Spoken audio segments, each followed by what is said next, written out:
آج ہر کوئی کسی نہ کسی سے پریشان ہے کہ فلاں میری بات نہیں مانتا، فلاں میری بات نہیں سنتا۔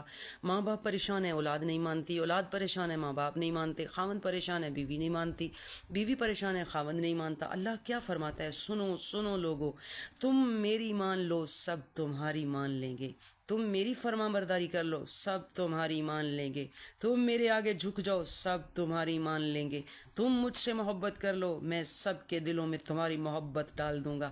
ایک بادشاہ تھا، ایک اس کی ملکہ تھی۔ رات کو اپنے محل میں اپنے تخت پر سو جاتے ہیں۔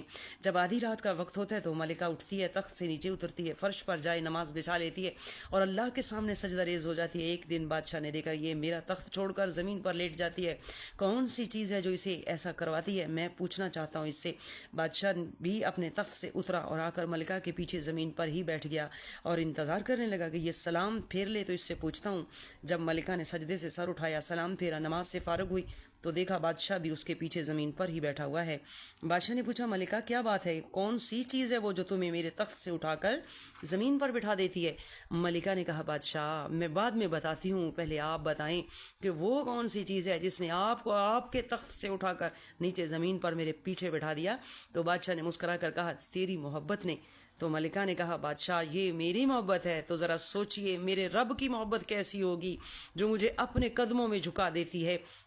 بادشاہ کو تو میری محبت کہنے لگی بادشاہ تو میری محبت میں آدھی رات کو اپنے تخت سے نیچے اتر کر میرے پیچھے زمین پر ہی بیٹھ گیا، میں اپنے رب کی محبت میں ایسے ہزاروں تخت بھی چھوڑ سکتی ہوں۔ اللہ اکبر!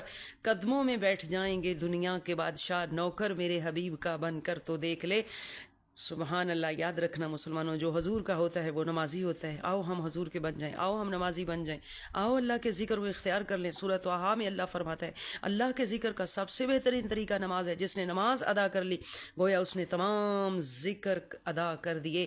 اللہ فرماتا ہے حدیث قدسی ہے، اے ابن آدم تو میری راہ پہ چل کر تو دیکھ، راہیں نہ کھول دوں تو کہنا، تو میرے لیے بے قرار ہو کر تو دیکھ، سکون کی حد نہ کر دوں تو کہنا، تو میرا بن کر تو دیکھ، ہر کسی کو تیرا نہ بنا دوں تو کہنا، تو میرے لیے بک کر تو دیکھ، انمول نہ بنا دوں تو کہنا، تو میرے لیے جھک کر تو دیکھ، سب سے اونچا نہ کر دوں تو کہنا۔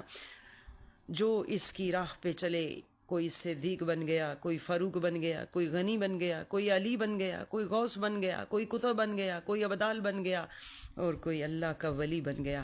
آئیں ہم بھی نبیوں، صدیقوں، شہیدوں، صالحین، اولیاء اللہ کی راہ پہ چلیں اور ان کے غلاموں میں ہمیں بھی جگہ نصیب ہو جائے۔ دونوں جہانوں میں کامیابی کا ایک ہی راستہ ہے اور وہ ہے محمد کا راستہ صلی اللہ علیہ وسلم، وہ قرآن کا راستہ۔ آؤ ان راہوں کے مسافر بن جائیں، دونوں جہانوں میں کامیاب ہو۔